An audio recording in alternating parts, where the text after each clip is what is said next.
আজি মুখ্যমন্ত্ৰী ডক্টৰ হিমন্ত বিশ্ব শৰ্মাই দাখিল কৰিব মনোনয়ন পত্ৰ। বিশাল ৰেলীৰে আহি মনোনয়ন দাখিল কৰিব মুখ্যমন্ত্ৰীয়ে। খানাপাৰাৰ পৰা সমৰ্থকৰ সৈতে মুখ্যমন্ত্ৰীয়ে বিশাল ৰেলী কৰিব। কামৰূপ মহানগৰ জিলা আয়ুক্তৰ কাৰ্যালয়লৈ মুখ্যমন্ত্ৰীয়ে এই ৰেলী বাহিৰ কৰিব।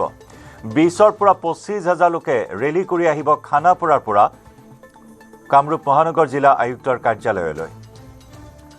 দিনৰ 12 বজাৰ পৰা 12:45 ভিতৰত দাখিল কৰিব মুখ্যমন্ত্ৰীয়ে মনোনয়ন।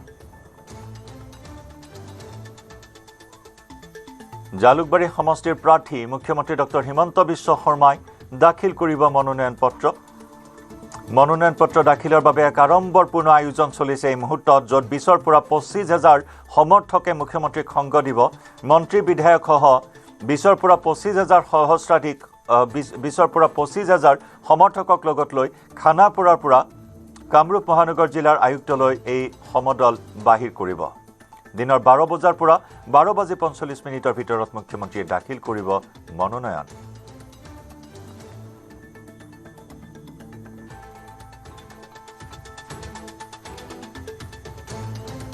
ইতিমধ্যে প্ৰতিটো দলে প্ৰাৰ্থী তালিকা ঘোষণা কৰিছে। প্ৰাৰ্থী তালিকা ঘোষণা কৰি নিৰ্বাচনী ৰণত নামিবলৈ সকলো সাজু হৈছে। এজন এজনকৈ প্ৰাৰ্থীসকলে মনোনয়ন পত্ৰ দাখিল কৰিবলৈ সাজু হৈছে। আৰু আজি মুখ্যমন্ত্ৰীৰ মনোনয়ন দাখিল পৰ্ব, এক আড়ম্বৰপূৰ্ণ আয়োজন মুখ্যমন্ত্ৰীৰ মনোনয়ন পৰ্বক লৈ। সতীৰ্থ সাংবাদিক হীৰকজ্যোতি মালাকাৰৰ সৈতে আমি সংযুক্ত হৈছোঁ পোনপটীয়া সম্প্ৰচাৰত। হীৰক, খানাপাৰাৰ পৰা বাহিৰ কৰা হ'ব ৰেলী। 10 বজাৰ পৰা এই ৰেলী বাহিৰ হোৱাৰ কথা, গতিকে প্ৰস্তুতি বৰ্তমান কেনেদৰে আগবাঢ়িছে মুখ্যমন্ত্ৰীৰ মনোনয়ন পৰ্বৰ? অশোক জয়ন্ত, কালি বিজেপিয়ে প্ৰাৰ্থী তালিকা প্ৰকাশ কৰাৰ পিছতে আজি যিসকল বিজেপি প্ৰাৰ্থীসকল আছে, বিজেপি প্ৰাৰ্থীসকল আজিৰে পৰা যিহেতু মনোনয়ন পত্ৰ দাখিল কৰিব জিলা আৰু তাৰে ভিতৰত যদি চাব যায়, মুখ্যমন্ত্ৰী ডক্টৰ হিমন্ত বিশ্ব শৰ্মাই আজি জালুকবাৰী সমষ্টিৰ বাবে নমুনীয় পত্ৰ দাখিল কৰিব। আৰু খানাপাৰাৰ পৰা এই নমুনীয় পত্ৰ যি দাখিল পৰ্ব হ'ব, সেই খানাপাৰাৰ পৰা যিহেতু এক বৃহৎ ৰেলী ওলোৱা হ'ব। যোৱাবাৰ দেখিবলৈ পোৱা গৈছিল যে আয়ুক্ত কাৰ্যালয় পাণবজাৰ আছিলে, আয়ুক্ত কাৰ্যালয় পাণবজাৰত থকা সময়ত এক বিশাল ৰেলী দেখিবলৈ পোৱা গৈছিল। আৰু ঠিক একেদৰে আজি এই যি আচলতে মনোনয়ন পত্ৰ দাখিল কৰিব, তাৰে বাবে বিশাল ৰেলীৰ জৰিয়তে মুখ্যমন্ত্ৰীয়ে যিহেতু এই মনোনয়ন পত্ৰ দাখিল কৰিব। যি আচলতে হেঙৰাবাৰী আয়ুক্ত কাৰ্যালয় আছে, আয়ুক্ত কাৰ্যালয়লৈ সেই ৰেলী যাব আৰু প্ৰায় 20ৰ পৰা 25,000 লোক এই ৰেলীত সমাবেত হ'ব বুলি জানিব পৰা গৈছে।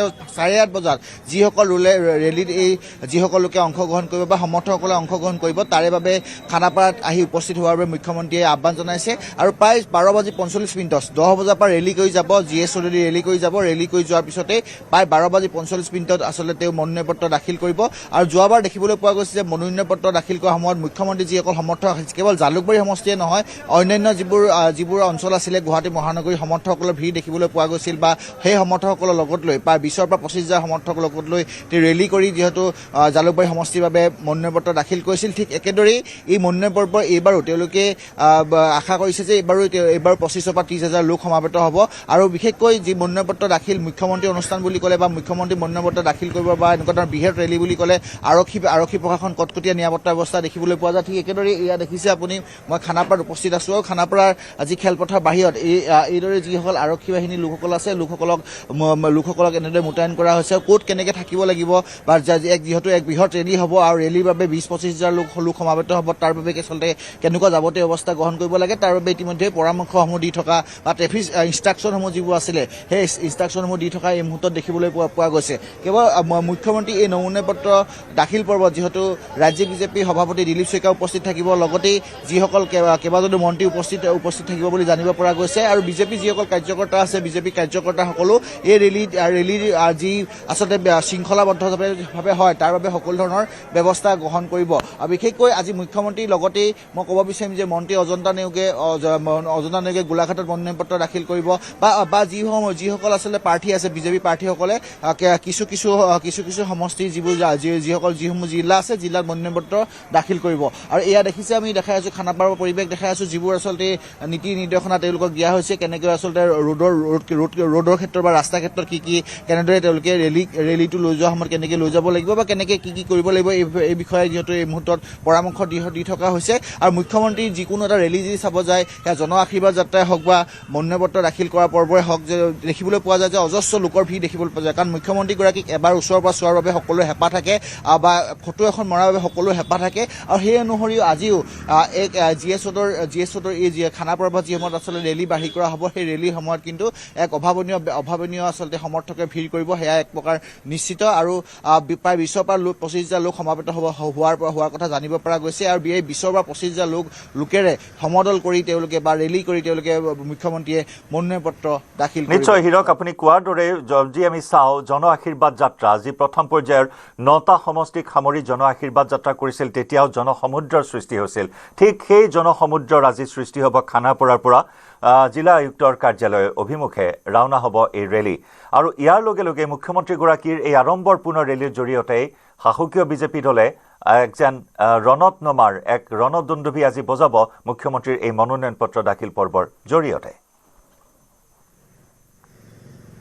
পৰিৱেশ নাই মুখ্যমন্ত্ৰী যি জন আশীৰ্বাদ যাত্ৰা আছিলে জন আশীৰ্বাদ যাত্ৰাত দেখিবলৈ পোৱা গৈছিল যে জনসমুদ্ৰ বৈ যোৱা দেখিবলৈ পোৱা গৈছিল প্ৰতিটো সমষ্টি যিহেতু প্ৰথম যি পৰ্যায়ৰ যি জন আশীৰ্বাদ যাত্ৰা আছিলে জন আশীৰ্বাদ যাত্ৰা প্ৰতিটো সমষ্টিতে দেখিবলৈ পোৱা গৈছিল অভাৱনীয় ভিৰ বা প্ৰতিটো স্থানতে মুখ্যমন্ত্ৰীক এবাৰ ওচৰ চোৱাৰ বাবে বা এবাৰ কাষত চোৱাৰ বাবে অভাৱনীয় ভিৰ দেখিবলৈ পোৱা গৈছিল ঠিক একেদৰে আজি যিটো মনোনয়ন পত্ৰ দাখিল কৰিব তাতো একেদৰেই এনেধৰণৰ আচলতে দেখিব পোৱা যাব যে এনেধৰণৰ জনসমুদ্ৰ বৈ যাব বুলি কৈছে আৰু মুখ্যমন্ত্ৰী আজি যিহেতু নমুনা পত্ৰ দাখিল কৰাৰ পিছত পৰৱৰ্তী সময়ত কালিৰ পৰা যিসকল বিজেপি প্ৰাৰ্থী আছে বিজেপি প্ৰাৰ্থীসকলৰ মনোনয়ন পত্ৰ দাখিল যি পৰ্ব সেই পৰ্বত ভাগ ল'ব বিশেষকৈ তেওঁ সমষ্টি যাব আৰু লগতে তাৰে পিছৰ পৰা যিসমূহ আচলতে মুখ্যমন্ত্ৰীৰ জনসভা মুখ্যমন্ত্ৰী এটা কথা কৈছে যে প্ৰতিদিনাখন তেওঁ 5খনকৈ 4খনকৈ জনসভা কৰিব আৰু লগতে এটা ৰেলী কৰিব অৰ্থাৎ প্ৰায় লক্ষ্য হাতত লৈছে যে 20টা দিনত প্ৰায় 100খন জনসভা কৰাৰ লক্ষ্য হাতত লৈছে আৰু সেই অনুসৰি আজি দিনটোত অৰ্থাৎ 20 তাৰিখে আজি